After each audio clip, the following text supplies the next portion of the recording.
Hola, muy buenas tardes. Bienvenidos a nuestro encuentro microciclo Perspectivas de Diseño, organizado por la Facultad de la Universidad de Diseño, de la Facultad, hoy, nuevamente, cuarentena. Los invito entonces a este encuentro microciclo Perspectivas de Diseño, organizado por la Facultad de Diseño de la Universidad del Desarrollo y patrocinado por LCD Academy, la Academia de Encuentros Culturales de Arquitectura, Diseño e Interiorismo de Las Condes Design. Este seminario online es auspiciado por nuestra tienda Cordillera, que aprovechamos de recordarles que siguen atendiendo en forma online para todos los interesados en comprar, cotizar o hacer todas sus consultas. En esta ocasión nos encontramos con Pablo Redondo, socio director en O Arquitectos y fundador de NAT Institute y el Instituto Neuroarquitectura y Diseño. Él conversará con nosotros acerca de los principales fundamentos de la neuroarquitectura y cómo se trabajan en el proyecto de Healing Office, sistema donde diseño y ciencia se unen para la creación de espacios corporativos, de educación y salud que buscan revertir el daño provocado por el estrés severo.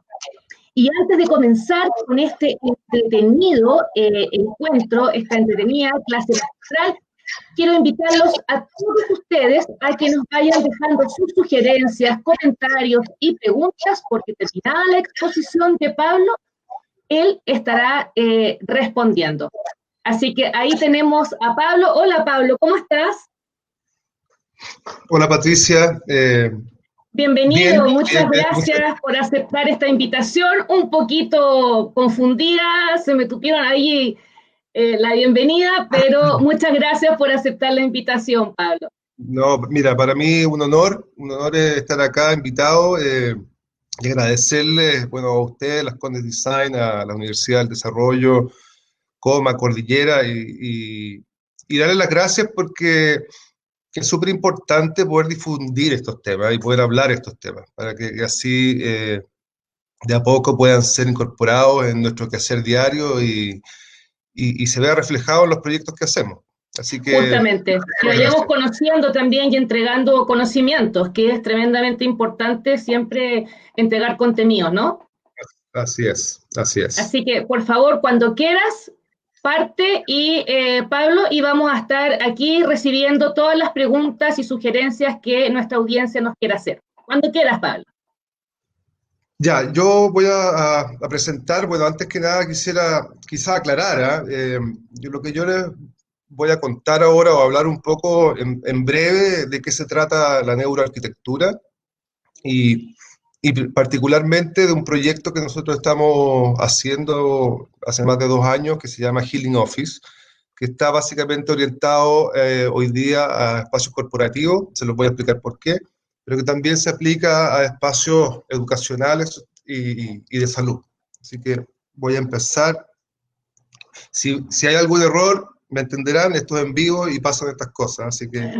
Sí, pasan. Pasan. Yo tengo que ver F5. Bueno, primero que nada, darles las gracias. Voy a empezar primero por explicarles qué es la neuroarquitectura, y para poder explicarles esto, vamos al origen de la neuroarquitectura. La neuroarquitectura, en corto, es la relación que hay entre el cerebro y el espacio. Para mí hoy día, yo lo podría decir, como algún profesor mío de la universidad decía, para mí es el matrimonio que hoy día existe entre el cerebro y el espacio. Y en ese sentido, lo que podemos decir y lo importante entender es que el espacio, como lo diseñamos, sí puede modificar el comportamiento humano. ¿Dónde se inicia esto? Y para que entendamos, la neuroarquitectura existe desde los inicios de la civilización o desde los inicios, desde que el hombre habita un lugar. Y nos vamos al inicio que puede ser de la época de las cavernas. De hecho, muchos principios de neuroarquitectura vienen de ahí y muchas cosas nosotros ya las tenemos incorporadas en el ADN. El ADN es una cosa que se ha ido desarrollando y se va alimentando con los años. Entonces tenemos muchísima información que viene de mucho antes. Pero esa es la neuroarquitectura inconsciente o intuitiva, que siempre ha estado. Pero la neuroarquitectura consciente nace en los años 50, a mediados del siglo pasado, cuando este señor que está aquí, que se llama Jonas Salk, era el biólogo que estaba en ese momento investigando, y es curioso en el fondo el momento que vivimos hoy día. Jonas Salk estaba en ese momento investigando la vacuna contra la poliomielitis, y en su laboratorio en Estados Unidos llegó un momento en que él estaba en una suerte de bloqueo, no pasaba, no avanzaba, y decide tomar un break e irse a Asís. Y particularmente pasa tiempo en el monasterio de San Francisco de Asís, de San Francisco, y estando allá, las condiciones espaciales, y él lo habla después, que tiene que ver con las alturas, con los espacios, con la luz, tuvo su quiebre y un momento creativo, y de ese minuto descubre la vacuna y descubre cómo hacerla en serio. Luego de eso vuelve a Estados Unidos y le pide a su gran amigo, que eran muy amigos en esa época, un arquitecto famoso, Louis Kahn, que diseñe el Instituto Salk. Y el Instituto Salk se transforma en la primera obra de neuroarquitectura consciente. Y ahí parte todo esto, luego discípulos de él, Cage y Eberhard, desarrollan lo que es la ANFA, que es la Academia de Neuroarquitectura, de Neurociencia para la Arquitectura, y ahí empieza formalmente todo este, no es un movimiento, pero es algunos le dicen una ciencia, pero es más que nada una ciencia blanda. La neuroarquitectura es una ciencia blanda porque se alimenta principalmente de una ciencia dura, que es la neurociencia.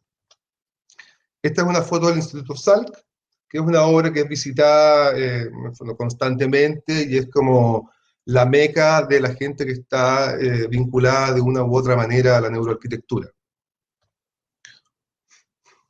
¿Por qué estamos hablando ahora de esto? Porque estamos en una situación muy curiosa, o sea, no curiosa, pero trágica. Hoy en día nosotros pasamos el 90% del tiempo en interiores y evolutivamente no nos corresponde, porque nuestra evolución es de millones de años y nosotros estamos viviendo hoy día una situación que, bueno, se gatilla después de la revolución industrial y hoy día vemos cómo más y más personas empiezan a habitar en las urbes y en espacios interiores. Hoy día, como dice ahí, pasamos el 90% entre la casa y la oficina, y en particular la oficina, que es lo que a mí más me preocupa, porque mi profesión yo la he desarrollado ahí.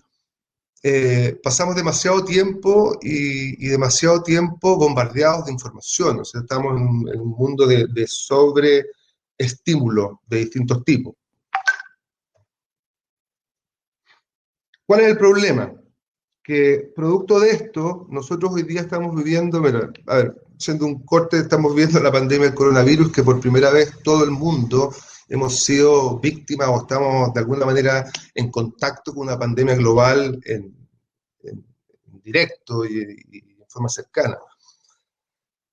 Pero el burnout, que es una situación de estrés severo, que va puede ir desde el mal genio hasta completamente inhabilitarte como persona y inhabilitarte para trabajar, es una pandemia. Uno de cada 17 trabajadores sufren de esta condición.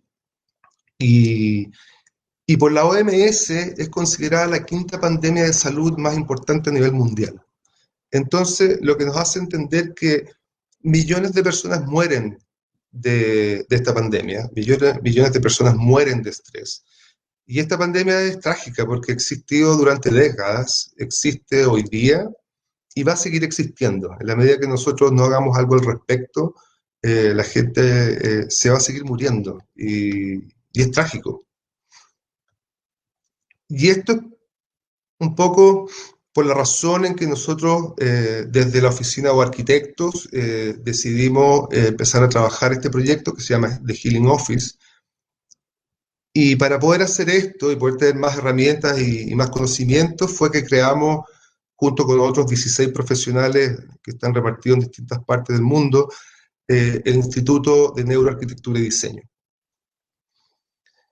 ¿Qué es lo que busca The Healing Office? The Healing Office busca tomar la neuroarquitectura, pero ir un paso más allá, es decir, ir un paso en el sentido de poder llamar a otras ciencias eh, para poder ir proponiendo distintos campos de inquietud e hipótesis. El estrés se mide básicamente, si lo hacemos en sencillo, por los niveles de cortisol. ¿Ya? La hormona del cortisol es una hormona que está presente en el cuerpo, que debe estar presente, que tiene niveles que son súper aceptables, pero cuando empieza a subir nos hace daño. Y nos hace daño principalmente, lo voy a explicar en bien básico, el estrés lo que hace es debilitar el sistema inmunológico y abrir un montón de puertas a distintas enfermedades. O sea, a mí me puede dar diabetes producto del estrés, me puede dar un infarto producto del estrés, me puede dar trastornos del sueño producto del estrés, me puede dar un sinnúmero de enfermedades y mucha gente está realmente enferma o mucha gente muere sin saber que esa es la puerta de entrada. Bueno, The Healing Office nosotros planteamos como 9 pilares de acción, donde, como les dije, lo principal es bajar los niveles de cortisol. Hay otras hormonas y otras bueno, lo vamos a ver ahora, que son atacables, pero, como dije, se resume en esto. Y los 9 pilares son los que ustedes ven aquí, que tienen que ver con la iluminación, la acústica, los patrones, la biofilia, las agrupaciones, algo de astronomía, psicología del color, digitopuntura y nutrición. Estos son los áreas que nosotros estamos hoy día trabajando e investigando, donde la neuroarquitectura nos ha dado mucha información acerca de algunos y otros por desarrollar. Bueno, yendo a lo que es iluminación, bueno, esto es bien importante. Nosotros vivimos lo que se llaman los ciclos circadianos, que están dentro de nuestro sistema, y nosotros vamos regulando el sueño y vamos generando melatonina a cierta hora, nosotros descansamos y después hay un periodo durante el sueño que nosotros dejamos de generar melatonina, cosa que después nosotros despertamos. Y estos ciclos tienen que ver con la temperatura de la luz. Hay estudios ya no recientes, sino que con harto tiempo, en que nos hemos dado cuenta que, por ejemplo, en los hospitales se ha demostrado que hay un 20% de mejora, 20% más rápido en la mejora de los pacientes en la medida que tengan exposición a luz natural. En el mundo corporativo, lo voy a explicar. Los ciclos circadianos se conocen hace tiempo y en alguna época anterior a la que vivimos hoy día, donde estamos más preocupados de la salud de las personas, los ciclos circadianos se usaron en beneficio de las empresas para aumentar la productividad, pero estresando a los seres humanos. Es decir, la luz tiene un ciclo de temperatura que empieza con una luz más fría en las mañanas, lo que me activa, y luego se pone más cálida en la tarde, lo cual me va provocando y me gatilla esta producción de melatonina. Antiguamente se usaba al revés, cosa que cuando yo viniera a la tarde ponía luz fría y reactivaba el sistema para estar alerta. ¿Y qué es lo que pasó con el tiempo? En que empezamos a ver que teníamos personas mucho más estresadas y personas que iban colapsando, sin mencionar los trastornos del sueño. Entonces hoy día la neuroarquitectura nos ha hecho consciente de esto y en los espacios se están incorporando. De hecho, nosotros estamos haciendo un proyecto hoy día en Chile para una empresa que no puedo mencionar, pero de tecnología, donde se está ocupando lo que se llama la luz dinámica. Y la luz dinámica lo que hace es emular las temperaturas de luz durante el día. Y en ese sentido lo que nosotros hacemos, no nosotros, pero lo que esto hace es restaurar estos ciclos que han sido dañados. Y esto efectivamente hace muy bien a las personas y empieza a mejorar y a sanar estos traumas que venimos acarreando. Una persona con trastornos del sueño, yo personalmente los tengo, es una persona que produce menos, cuesta menos, es mucho más difícil. Y por otro lado, lo que es importante es que hoy día estamos entendiendo que distintos espacios tienen o deben tener distintas luces. ¿Ya? Hasta hace un tiempo la luz de espacios corporativos, hospitalaria y educacional también, era una luz pareja. Y sabemos hoy día que no, que hay una temperatura, cierta temperatura de luz o intensidad o lux sobre áreas de trabajo, distintas a las de salas de reuniones, distintas a las de un work lounge o área de cafetería, distintas a las de áreas de lectura, distintas a las de un phone booth, etc. Cuando pasamos a acústica, es complicado, porque la acústica también es uno de los temas más relevantes dentro de espacios corporativos y debe ser uno de los más estresantes. La falta de control acústico es tremendo. Yo creo que todos hemos vivido en algún minuto cuando nos damos cuenta que un espacio está maltratado acústicamente, cuando empezamos a ver esta reverberancia. Entonces, hoy día es fundamental tener espacios que son tratados acústicamente y no solo transmisión o absorción. ¿Ya? Tienen que haber lugares con menos sonido, las personas reaccionan distinto. Yo les voy a... Hay un término que a mí me gusta mucho, que lo vi en un paper, que es el de la neurodiversidad. Y la neurodiversidad es plantearnos que todas las personas son distintas y todas las personas reaccionan ante los espacios de forma distinta. Por ende, nosotros tenemos que, por un lado, dar cabida a la neurodiversidad y crear los espacios para que esto suceda. Y eso tiene que ver también con entender que las personas reaccionan distinto a los mismos niveles de luz, reaccionan sobre todo distinto a los distintos niveles de sonido. La foto que está a la derecha es una foto que a mí me fascina, realmente a mí me emociona esa foto.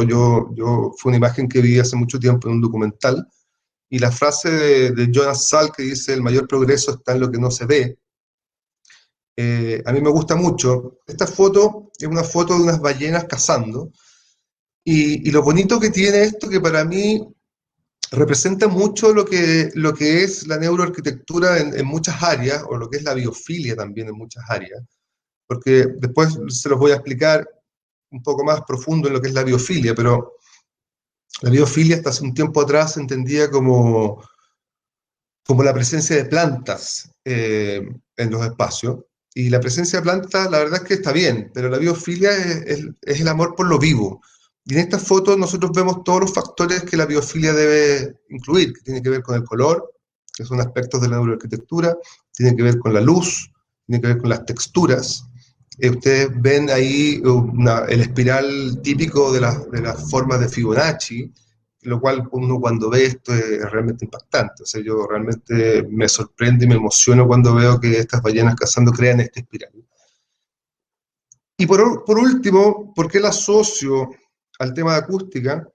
Es porque alguna vez, bueno, me di cuenta, no solamente estos animales, los elefantes, los tigres y muchos pájaros se comunican en frecuencias que nosotros no escuchamos, en lo que es la baja frecuencia. Y también sabemos que hay muchas terapias de baja frecuencia para tratar estrés y otras dolencias. Hay tratamientos contra el dolor, las articulaciones, la fibromialgia. Y en ese sentido, lo que estamos explorando es ver cómo podemos aplicar la baja frecuencia en espacios corporativos o en espacios, ya sea de hospitalario, con el fin de ir mejorando o ir sanando.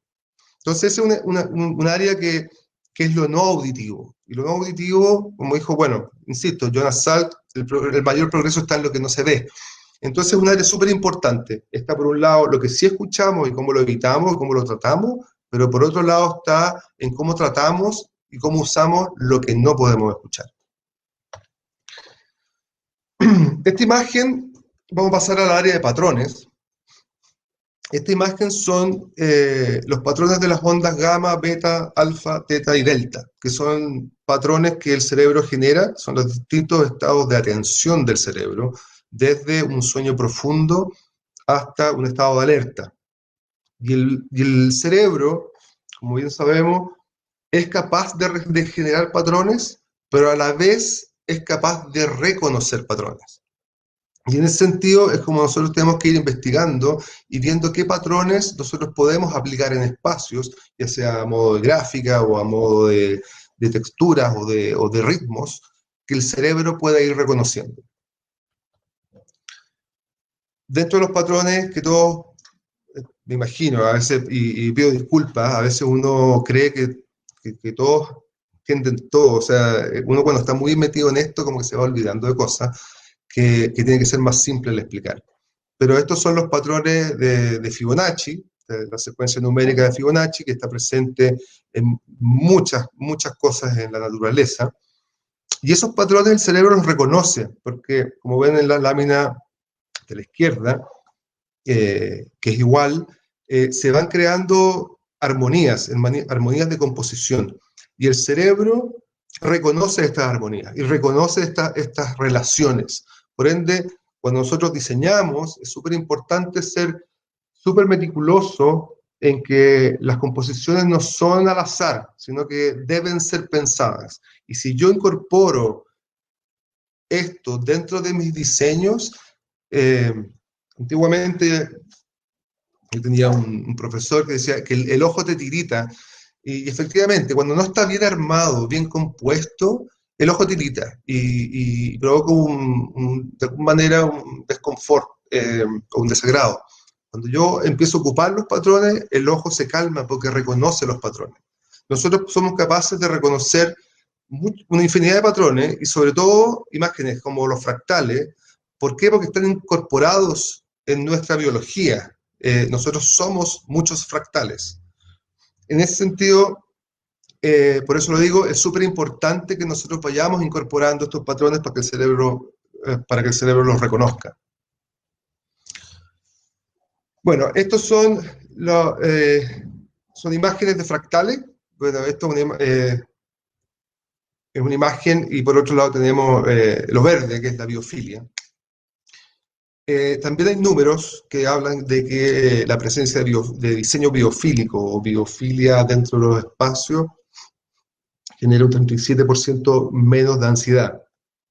Ahora, muchos preguntan si estos números son reales. Los números son reales y no, en el sentido de que se hacen muchas pruebas en laboratorio. Las pruebas de laboratorio de alguna manera tienen condiciones controladas y tienen usuarios o sujetos individualizados, no en un contexto de oficina donde hay muchas otras más variables. Está la variable de cómo llegué de mi casa, si dormí bien, si tomé buen desayuno, si tengo un buen jefe, si tengo un mal jefe, etc. Hay muchas variables que hacen que un espacio a mí me afecte de una u otra manera. Si lo sacamos a un laboratorio, efectivamente se puede medir, pero estamos en ese rango, ¿ya? Como les decía, la biofilia se entendía como la presencia de plantas, pero no, es el amor por lo vivo. Entonces, es súper importante entender la biofilia como un diseño que es muy diverso y que pasa desde, como les dije antes, de tener texturas, de tener colores, de tener reflejos, de tener patrones. De hecho, hoy día hablaba estaba en una reunión y hablábamos de la importancia de la luz natural y de cómo las personas deben estar cerca de la luz natural. Perdón. Pero no es solo eso, no tiene que ver solamente con acercarse a un ventanal. Acercarse a un ventanal no hace el trabajo. La presencia de luz natural es importante por un sinnúmero de razones, no solamente la luz, sino que el color, el cambio de temperatura, cómo varían los reflejos y un montón de cosas que hacen que la luz natural sea buena. Y todos esos aspectos pueden ser replicados en forma artificial. Por ejemplo, hay dos cosas que son interesantes de estas imágenes. Dentro de este mundo de la neuroarquitectura y cómo lo aplicamos en espacios interiores, están las que se llaman las neuronas de espejo. Las neuronas de espejo yo las considero, para mí, en mi rubro, mis mejores amigas. Yo las encuentro fantásticas. Las neuronas espejo son las encargadas del aprendizaje y de la empatía. A través de cuando estas neuronas están activas, sobre todo cuando somos más niños, es como vamos aprendiendo al mirar a otro cómo hace las cosas, pero también son responsables de la empatía. Y un claro ejemplo, un ejemplo que se usa mucho, es cuando yo estoy en el cine, por ejemplo, y veo una escena de amor y me emociono, es la neurona espejo, porque no me está pasando a mí. ¿Ya? Yo empatizo con lo que estoy viendo.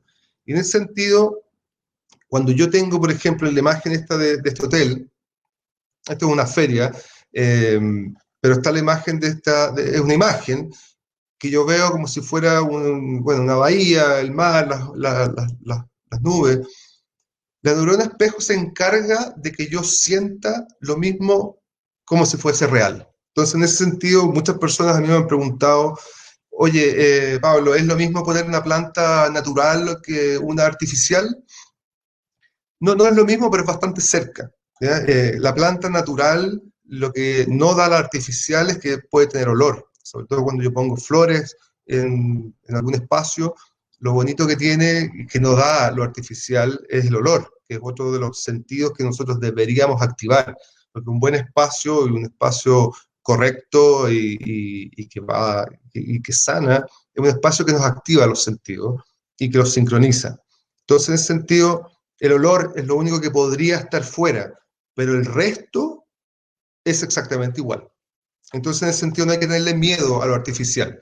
Obviamente, si yo estoy tratando de proyectar una imagen como de honestidad, no puedo poner una planta de plástico, pero para efectos del cerebro, en cómo me siento y cómo me baja la ansiedad, la planta artificial o la imagen artificial funcionan exactamente igual. Y por otro lado, esta otra imagen, que hablando de la biofilia, están lo que se llaman las terapias de bosque. Las terapias de bosque tienen más de 500 años en Japón, y son terapias que hacen muy bien, que está probado que reduce el estrés, reduce la ansiedad, reduce los infartos, aumenta la circulación sanguínea y sobre todo aumenta las células NK, que son las natural killers.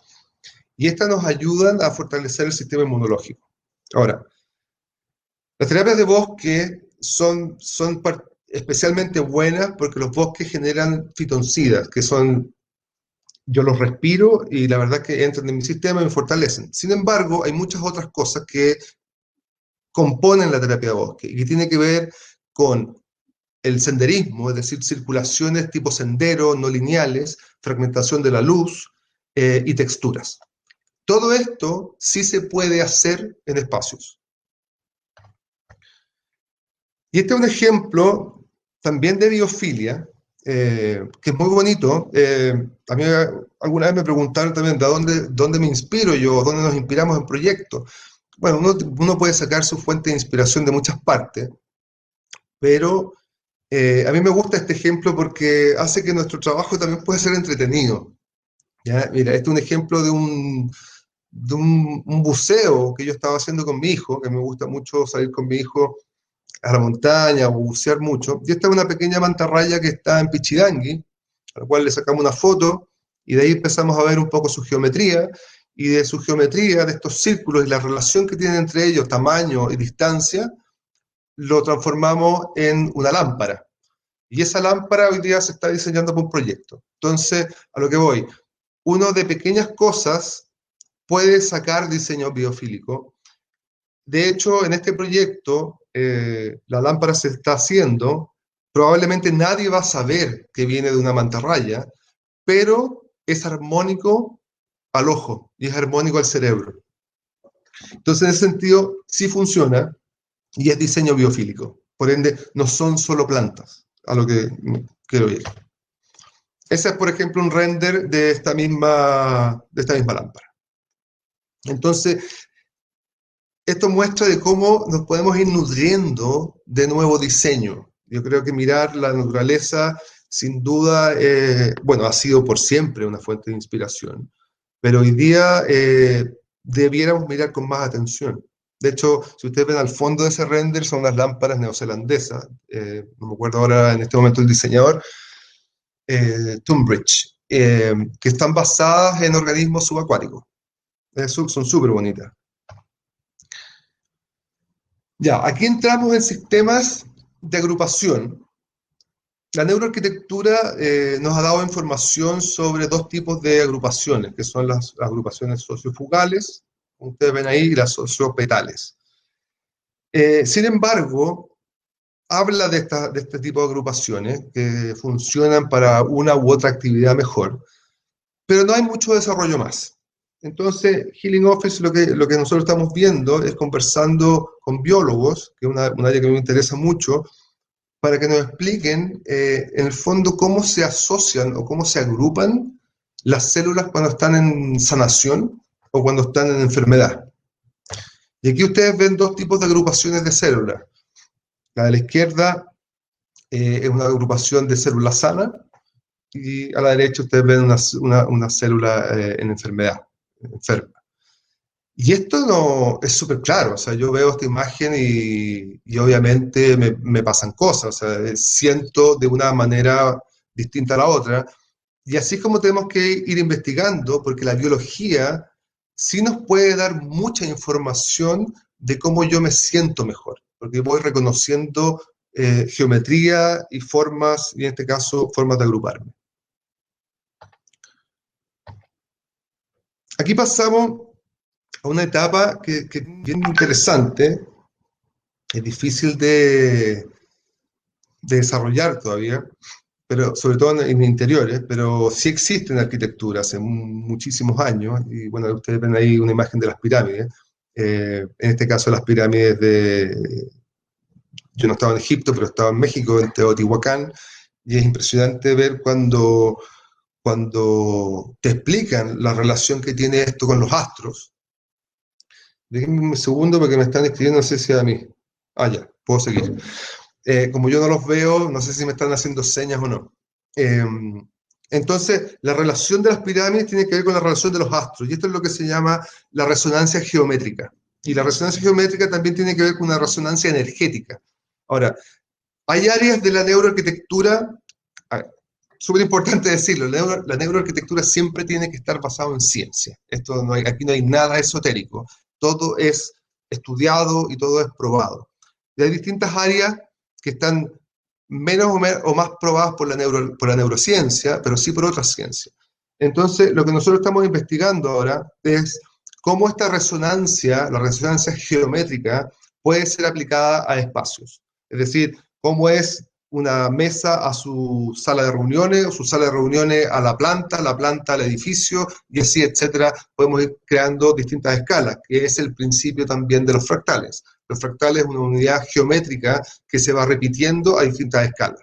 En ese sentido, la neuroarquitectura, nosotros hicimos ahora, yo trabajé con el taller que yo hice el semestre que acaba de terminar en la Universidad del Desarrollo. Aplicamos neuroarquitectura desde el escritorio, desde la superficie del escritorio al espacio completo, pero después puede seguir a un conjunto de edificios, a una ciudad, y etcétera. De hecho, ayer estábamos conversando con la ciudad, con el Departamento de Desarrollo Urbano de Buenos Aires, para ver cómo se pueden aplicar esto a nivel de urbanismo. Bueno, psicología del color. Esto es un tema más conocido, y sabemos lo que provoca cada color. Estos son estudios que ya llevan más de 100 años, lo conocemos, pero es súper importante empezar a aplicar la psicología del color en los espacios. También les puedo dar un ejemplo de una conversación que tuve con un cliente donde querían poner color dentro del espacio, y la opción era poner los colores corporativos. Entonces dice, no, por ningún motivo, porque la gente sabe dónde trabaja, no tengo que poner el logo dentro del espacio. Sin embargo, yo tengo que ocupar colores que me provoquen cosas. Entonces, hay lugares, por ejemplo, como la sala de descanso, donde yo quisiera tener más armonía, o la sala de lactancia, donde yo quisiera tener más feminidad o espiritualidad, o distintas salas de reuniones, o una sala de brainstorming, donde yo quiero poner optimismo, no sé, pero todos estos colores provocan cosas y yo tengo que utilizarlos en espacios o en hospitales, o de hecho estamos trabajando con un hospital ahora donde estamos tratando un área que se llama el área de parto humanizado, que es en el fondo parto sin anestesia y parto natural. Y en ese sentido, los colores cobran un protagonismo y una relevancia superior.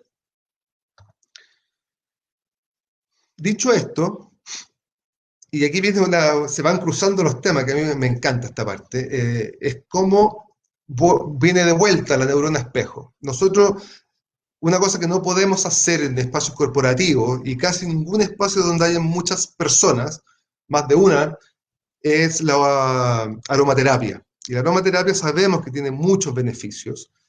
Sin embargo, en espacios corporativos no se puede utilizar porque a alguien le va a molestar.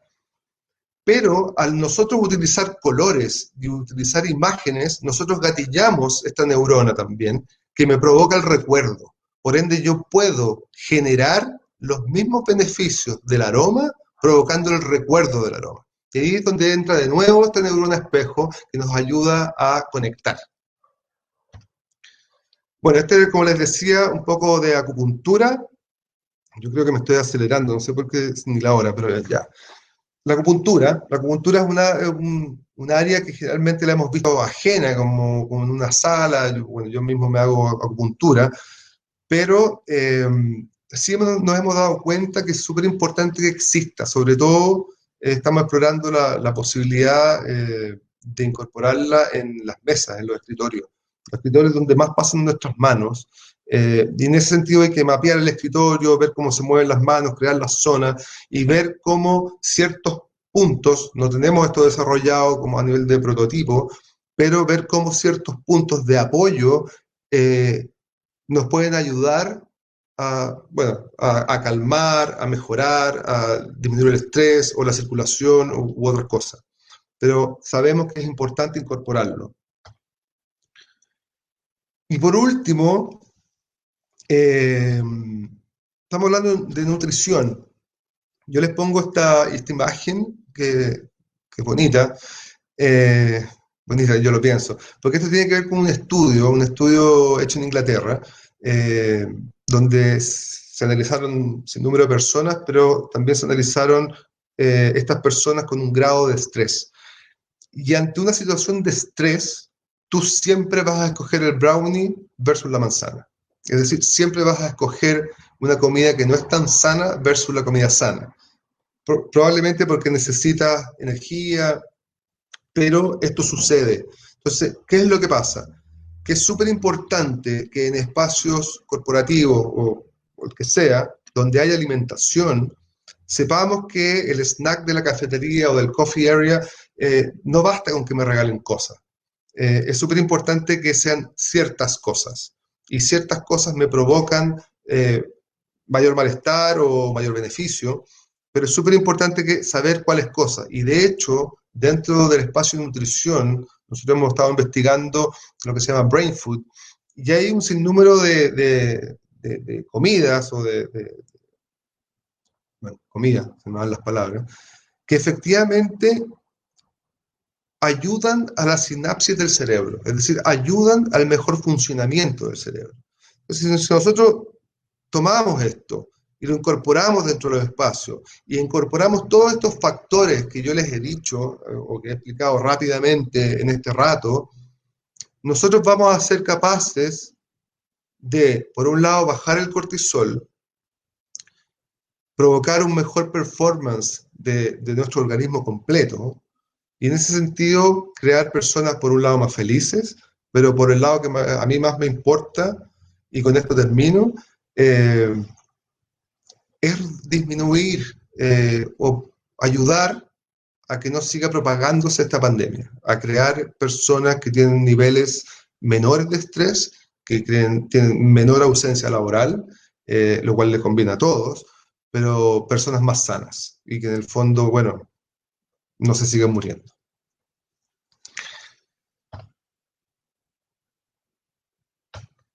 Eso. Quizá mi ansiedad me hizo muy rápido o no, no lo sé. Así que bueno, les doy las gracias y los dejo, volvemos al panel. Gracias, Pablo. Oye, qué interesante el tema. La verdad es que impresionante cómo uno puede incentivar a través de incorporar las emociones y, como tú decías en un minuto, los colores, cómo te hacen alusión al momento. Así es. Mira, para mí ha sido un descubrimiento y hoy día te diré que yo me levanto pensando en esto y me acuesto pensando en esto. Creo que es fascinante. Ha existido, ¿ah? Existe siempre, lo que pasa es que ahora somos Sí. más conscientes. Sí, pero en esta pandemia justamente incorporar la naturaleza o cosas que te llamen a incorporar estos elementos que nos hacen sentir vivos y que no estamos encerrados en una caja. ¿Te fijáis? Así es, así Ahora es. mira, tuvimos hartas preguntas, estamos intentando seleccionar algunas, así que queridos amigos que están hoy día conectados, vamos con Gonzalo Vivar. Pablo, muy buena tu charla. Pregunta, ¿qué porcentaje de la subjetividad sensorial y la variedad de estados se toma en cuenta? ¿Existen luces que nos les gusta a todos? Existen luces que no les gusta a todos, hay colores que algunas personas jamás ocuparían en un dormitorio. Si bien existen datos genéricos aplicables a todo campo, también existen los casos específicos. La neuroarquitectura, ¿cómo trabaja con eso? Mira, voy a tratar de responder de lo simple a lo complejo. La neuroarquitectura, o sea, toda la razón. Aquí todo es subjetivo y como dije en un momento, depende de cada persona. Hay factores que son, hay factores que son generales, factores que son personales y sobre todo hay factores que son culturales. ¿Ya?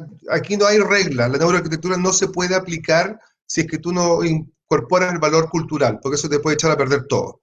¿Ya? Claro. En lo que es residencial, porque ahí decía colores que jamás pondría en mi pieza, eso es totalmente cultural y personal, es decir, y la base de esto a nivel personal es lo que te haga bien. ¿Ya? En el fondo, si a ti no te hace bien un color violeta en tu pieza, no lo pongas por ningún motivo, porque no hay nada en tu cerebro que vaya a hacer lo Claro, contrario. ¿Ya? que O vaya a sea, ser primero, buenas conexiones, digamos. exactamente. Entonces, la parte residencial es más compleja porque es muy personal. Ahora, la neuroarquitectura obviamente analiza un grupo grande, no puede analizar los individuos, es un grupo grande y saca promedios y saca mayorías o minorías. Y en ese sentido, la parte, ¿cómo fue que dijo? Era, bueno, la parte sensorial sí está incorporada, porque en el fondo los sentidos mandan impulsos y a mí se me activan áreas del cerebro. Entonces, en ese sentido, sí es medible. Pero volviendo, no me acuerdo bien la pregunta, pero sí, lo importante es que esto es en general, ¿ya? Las personas reaccionan distinto y por Claro. eso en los espacios corporativos, lo importante de esto, cuando yo también hablo de neurodiversidad, porque están los neurotípicos y los neurodiversos, entonces pues, siempre tenemos que enfocarnos en la diversidad y por eso los espacios, que yo siempre lo digo, tienen que ser yin y yang. O sea, yo no puedo tener un lugar con mucha luz, con pura mucha luz, o con pura poca luz. Tiene que haber lugares Claro, con luz, con texturas, sin texturas, altos, bajos, cerrados, amplios, porque yo tengo que ir acomodándome aquí. ¿Ya? claro. Esto no es Generar un solo espacios, espacio. Exactamente. generando espacios, rincones que se conecten con lo que tú quieres transmitir. Tú ponías el caso de una sala de amamantamiento donde aludes a lo femenino, una sala de descanso donde puedas aludir también a elementos que te conecten con ese descanso. Oye, y lo otro súper interesante fue lo que dijiste respecto a que cuando una persona está con mucho estrés, tiende a elegir los alimentos que son más calóricos. ¿Ah? Por eso estamos todos gordos en esta cuarentena. Exactamente. Sí, pues, o sea, bueno, hacemos menos ejercicio, pero efectivamente el estrés te hace comer de cierta manera. Y Así, bueno, y hay también hay harta información respecto a las alturas de los espacios, que no lo mencioné ahora, y en cuanto a la forma de los espacios. Hay forma que, mira, y tiene que ver con la pregunta que acaban de hacer, ¿ah? Porque en el fondo eh, la neuroarquitectura ha probado o ha demostrado que ciertas figuras curvas a nosotros nos hacen bien y los ángulos más rectos o angulosos nos hacen mal. Ahora, Hacia, yo puedo ver un edificio de Zaha Hadid y me encanta, y puedo ver otro de, ay, se me fue el nombre, pero Daniel Libeskind, por ejemplo, el Museo de Berlín, y me puede encantar. Pero ¿qué es lo que pasa? Que las figuras agudas activan la amígdala del cerebro, que es el encargado del miedo. Ella genera el miedo y el estado de alerta. Entonces yo puedo ver algo que sí, morfológicamente o estéticamente me gusta, pero igual me está activando un área de mi ser que me está poniendo en alerta. Y si yo claro, mantengo esa alerta por mucho tiempo, me empiezo a desgastar. mira, Entonces, tiene que ver con que lo que yo veo, sí, me puede parecer de una manera, pero también me está activando otra área que no veo. claro, Entonces, es ambiguo, uno tiene que saber jugar con estas dos cosas. Y por claro. eso también la parte cultural es muy importante, porque yo puedo ver un edificio de Libeskind y que es anguloso, y sé que sí, pues me gusta, porque así lo he aprendido. Claro, claro, pero te conecta con el inconsciente que tiene otras señales. Que te tira- Adrián Cabello pregunta, me encuentro realizando un proyecto de arquitectura para la universidad relacionado con Alzheimer. ¿Cuáles piensan que son los beneficios de la neuroarquitectura para personas con esta enfermedad? Buena pregunta, Adrián. Mira, súper buena pregunta, pero te voy a decir que me declaro un poco incompetente. Yo desconozco, eh, desconozco Pero, el proceso del Alzheimer. pero le Eh, podría sugerir quizás para las personas que son, que tienen más avanzada edad, quizás que se podría, quizás, por ejemplo, lo que tú decías, tratar de evitar los ángulos demasiado que te provoquen miedo, porque una persona con Alzheimer o una persona con algún grado de discapacidad o una persona de edad le puede generar cierto grado de angustia, ¿no? o sea, sin duda, yo creo que evitar de todas maneras los ángulos muy agudos, las cosas muy ortogonales. En ese sentido, yo te diría, ya sea en personas de avanzada edad o en personas enfermas o en niños, yo te diría que es súper importante la forma, que hayan formas más curvas, la presencia de biofilia de todas maneras, pero de todas maneras. O sea, nosotros tenemos que volver a la naturaleza. Nos salimos hace no muchos años y nuestro cuerpo y nuestro cerebro nos pide volver a toda Claro, costa. Y nos pide volver, y un poco yéndolo, mezclándolo con lo que tú dices, es volver en términos de color, en términos de fragmentación de luz, en términos de recorridos, en términos de texturas. La textura hace súper bien. De hecho, hay una terapia que leí el otro día que era maderoterapia. Entonces tenía que ver con las texturas de la madera y los olores de la madera.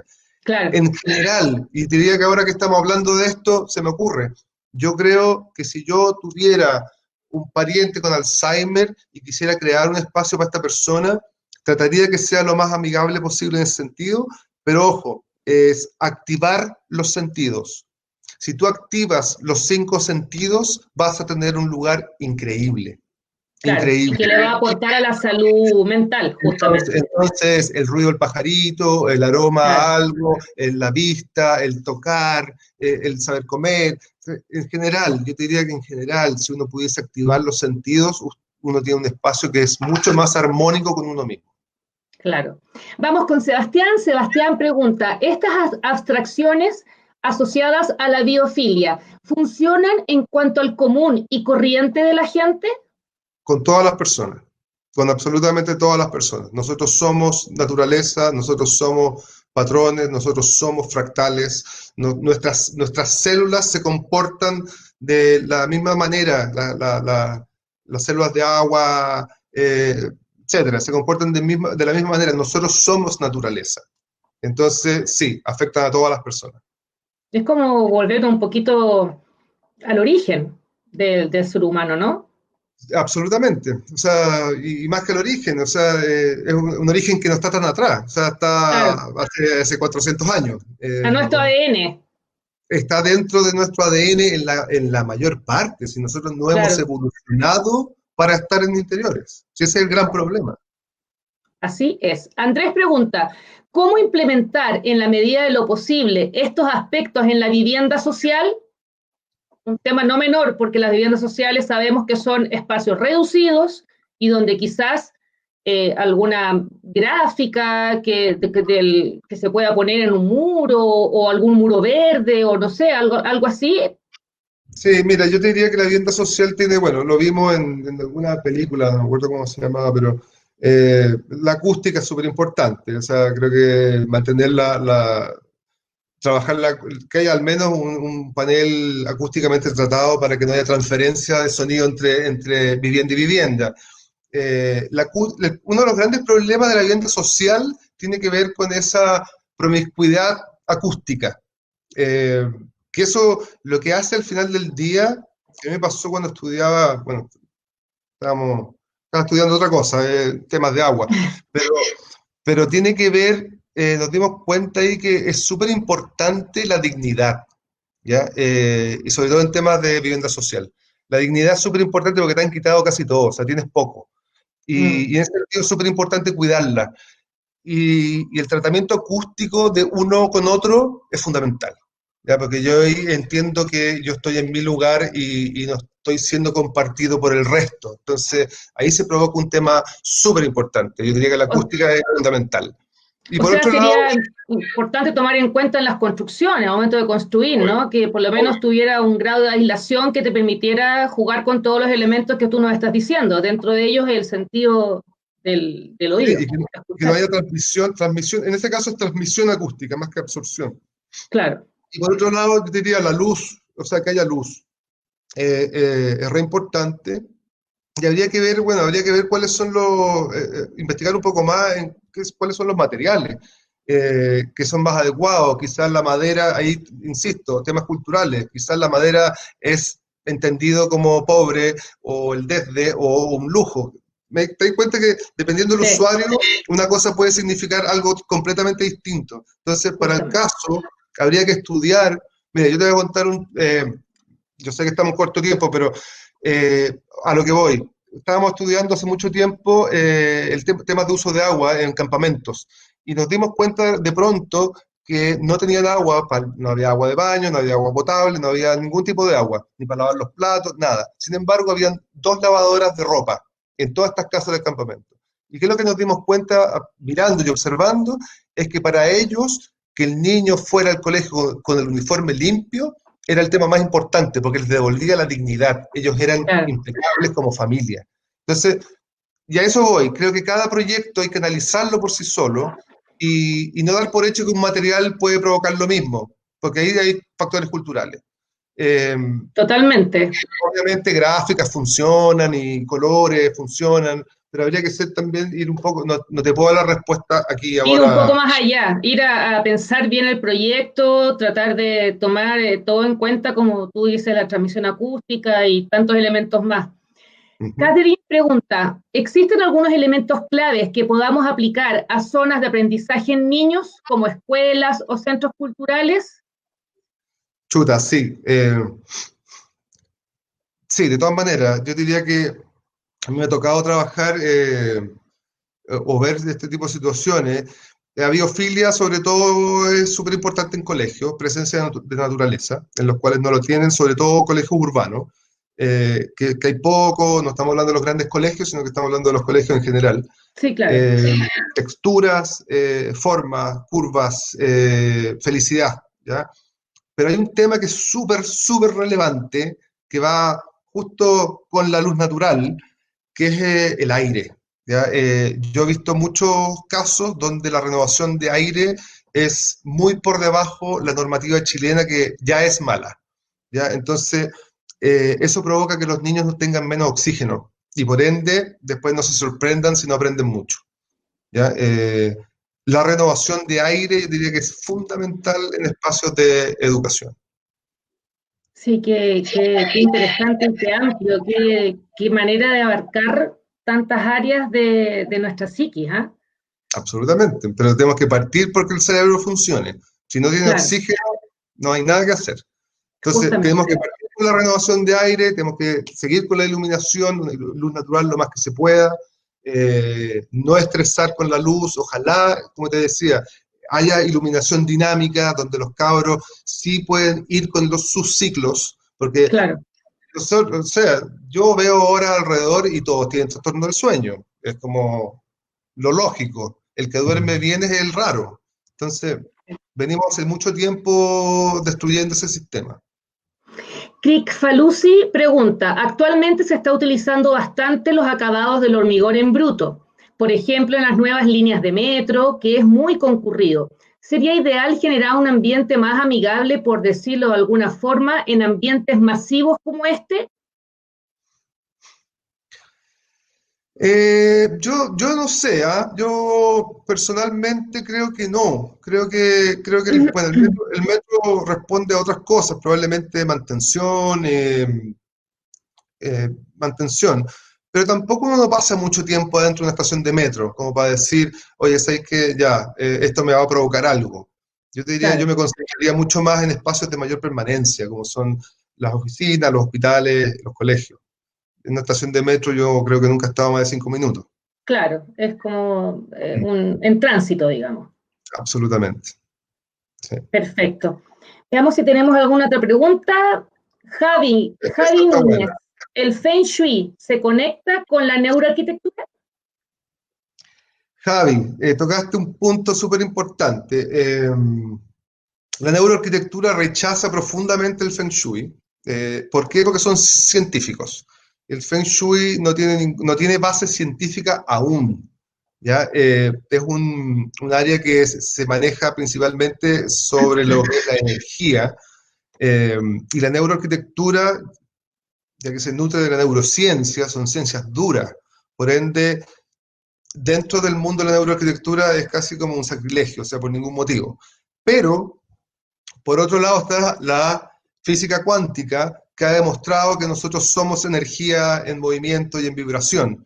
Por ende, estamos muy cerca, o se está muy cerca, no estamos, se está muy cerca de poder probar el Feng Shui. Lo que pasa es que el Feng Shui hoy día no tiene pruebas y no tenemos cómo probarlo, pero se están acercando.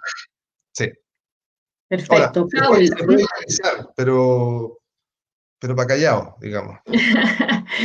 Paula dice, hola, ¿qué bibliografía recomiendas sobre biofilia para el diseño y la arquitectura? Tendría que buscártelo. Tengo varias cosas, pero no. En este minuto no tengo el título. Se los podría enviar y ¿Pero creo. tienes algún Instagram donde pueda escribir, Paula? Sí, claro. Neuroarquitectura y diseño, o puede ser, o arquitectos, cualquiera. Perfecto, Paula, le escribes ahí un direct y Pablo te puede mandar algún dato. Bueno, Pablo, te quiero agradecer. Están llegando, hay mucha interacción. Sería genial que pudieran compartir la bibliografía al final de la ponencia. Saludos, Sofía. También te invitamos a mandarle un direct a Pablo. Eh, Pablo, genial la charla, desde el primer momento me mantuvo pendiente y encantada. Gracias a esto me vino un prendido ampolleta. Me Bueno, gustaría poder quedar en contacto contigo para bueno, seguir conversando. mira, para José todos, Miguel, mi oficina, nosotros como arquitectos somos o arquitectos.cl, o el instituto es nad.cl. Si me perfecto. tienen ahí a contacto, yo les respondo a todo lo que necesiten. Ya saben, Sandra, qué interesante, muchas gracias. Neuroespejo y las emociones tienen relación con los espacios y pertinente a este sentir de las necesidades. Denis, Pablo, muchas gracias. Veamos qué otros comentarios tenemos por aquí. Miguel, interesante la charla. Miguel Ángel, gracias Miguel Ángel. Enrique, muy interesante la charla. Bueno, tenemos muchísimos comentarios. Mientras seguimos pasando estos comentarios, les quiero comentar que se metan al link que está apareciendo en pantalla para que puedan conocer todo lo que tiene que ver con los programas de posgrado y educación continua de la Facultad de Diseño de la Universidad del Desarrollo. También quiero dejar a todas las personas invitadas porque mañana a las 12 tenemos un seminario online con el arquitecto Pablo Alat de la Facultad de Arquitectura de la UDD y a las 6 de la tarde una clase magistral de Redecora con Claudia Gutiérrez para todos los que les gusta el interiorismo. Se meten en nuestras redes sociales, Instagram y Facebook y pueden inscribirse. Pablo, Nuevamente, muchísimas gracias. Muy buena la presentación, muy atingente, súper bueno el tema. Muchas gracias a ustedes por la invitación y para mí un placer. Así que muchísimas gracias. También, muy claro todo lo que nos expusiste. Qué bueno, qué bueno. Qué sí. Bueno.